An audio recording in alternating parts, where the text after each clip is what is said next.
Benjamin Netanyahu, isa sa tinaguriang pinakamaimpluwensyang tao sa politika ng Israel, kasalukuyang Prime Minister ng nasabing bansa at kumakaharap sa mga hamon partikular na sa nagaganap ngayong digmaan sa pagitan ng kanyang puwersa at ng Hamas. Siya ang pinakamatagal na nanunungkulan bilang Prime Minister sa kasaysayan ng Israel. 16 na taon siyang nagsilbi at siya rin ang unang Prime Minister na isinilang sa bansa pagkatapos nitong magkaroon ng Declaration of Independence. Kamay na bakal ang makikita sa taong ito. Mababanaag ang kanyang katapangan at matibay na paninindigan lalo na sa pagharap sa mga krisis na nagaganap sa kanilang bansa. Pero gaano nga ba kakulay ang karera ng buhay ng isang Benjamin Netanyahu? Paano ba siya nagsimula at paano niya napanatili ang matagal na pamumuno sa Israel? October 21, 1949, isinilang si Benjamin Netanyahu sa Tel Aviv, Israel. Isang kilalang historya ng kanyang ama na si Benjamin Netanyahu.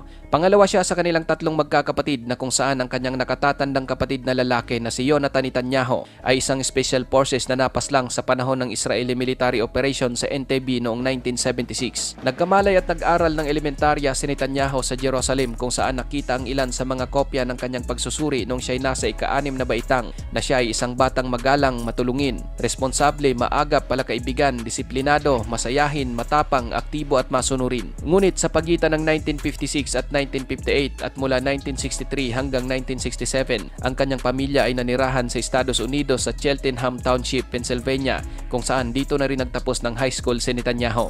Noong 1967, matapos makapag-graduate ng high school, bumalik si Netanyahu sa Israel upang magsundalo. Nagsanay siya bilang isang combat soldier at nagsilbi ng 5 taon sa isang espesyal na unit ng puwersa ng IDF, ang Sayeret Matkal. Nakibahagi si Netanyahu at naging isang team leader sa maraming cross-border na pagsalakay noong 1967 to 70 War of Attrition. Kasangkot din siya sa maraming iba pang mga misyon kabilang ang 1968 Israeli raid sa Lebanon at ang pagsagip sa na-hijack na sa Bena Flight 571 noong May 1972 kung saan siya ay nabaril sa balikat. Umalis si Netanyahu sa active service noong 1972 ngunit nanatili siyang isang Sayeret Matkal Reserve. Pagkatapos noon, nagtungo naman siya sa Amerika upang mag-aral ngunit bumalik sa Israel noong October 1973 upang makibahagi sa Yom Kippur War. Nakibahagi rin si Netanyahu sa mga Special Forces raid sa kahabaan ng Suez Canal laban sa mga puwersa ng Egypt bago pinamunuan ng isang commando attack sa loob ng teritoryo ng Syria na ang mga detalye nito ay nananatiling nakasekreto. Bumalik si Netanyahu sa Estados Unidos noong huling bahagi ng 1972 upang mag-aral ng arkitektura kung saan sa mga panahong iyon pinalitan niya ang kanyang pangalan mula sa Benjamin Netanyahu sa pagiging Bin Nitay. Nakatapos si Netanyahu ng bachelor's degree sa architecture noong February 1975 at nakakuha ng master's degree mula sa MIT o Massachusetts Institute of Technology Sloan School of Management noong June 1976. Kasabay nito siya ay nag-aral din ng isang doctorate in political science ngunit natigil ito dahil sa pagkamatay ng kanyang kapatid na sundalo. Sa MIT, nag-aral si Netanyahu ng 2 degree habang sabay-sabay na kumukuha ng mga kurso sa Harvard University. Nagtapos siya ng master's degree sa loob lamang ng 2.5 taon. Sa kabila ng kanyang pansamantalang pagtigil sa pag-aaral dahil sa kanyang pagbalik sa Israel para lumaban sa Yom Kippur War, sinabi ni Professor Leon Grosser ng MIT na sadyang napakahusay ni Netanyahu, napakatalino umano niya, organisado, malakas, makapangyarihan at alam niya kung ano ang gusto niyang gawin at kung paano ito gagawin. Nagsimula ang pampulitikang pag-akyat ni Netanyahu noong 1980s nang maglingkod siya bilang Deputy Chief of Mission sa Israeli Embassy sa Washington, D.C. Ang kanyang articulate advocacy para sa mga interes ng Israeli ay nakakuha ng atensyon sa mga political leaders sa kanilang bansa. Noong 1988, siya ay hinirang bilang ambassador to the United Nations ng Israel. Ang kanyang mga diplomatikong kasanayan at estilo ng pananalita ay nagbigay sa kanya ng isang reputasyon bilang isang matapang na tagapagtanggol ng Israel sa pandaigdigang yugto o international stage. Noong 1996, si Benjamin Netanyahu ang naging pinakabatang nahalal bilang Prime Minister ng Israel. Sa kanyang unang termino, nagpatupad siya ng mga reformang pang-ekonomiya na kilala bilang The Netanyahu Plan. Naglalayon itong gawing liberal ang ekonomiya ng Israel. Gayunpaman, ang kanyang pamumuno ay humarap sa mga hamon at natapos ang kanyang termino noong 1999 nang talunin siya ni Ehud Barak sa Israeli Prime Ministerial election.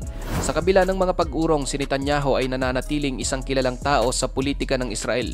Ang political journey ni Netanyahu ay minarkahan ng isang serye ng mga hamon at pagbabalik. Pansamantala siyang natigil sa politika ngunit bumalik sa pagiging Prime Minister noong 2009 at nagsilbi ng 3 magkakasunod na termino hanggang 2021. Ang kanyang pamumuno ay nakipagbuno rin sa mga komplikadong isyo, partikular na tungkol sa mga isyo tulad ng Israeli-Palestinian conflict, Iran's nuclear program at internal political divisions.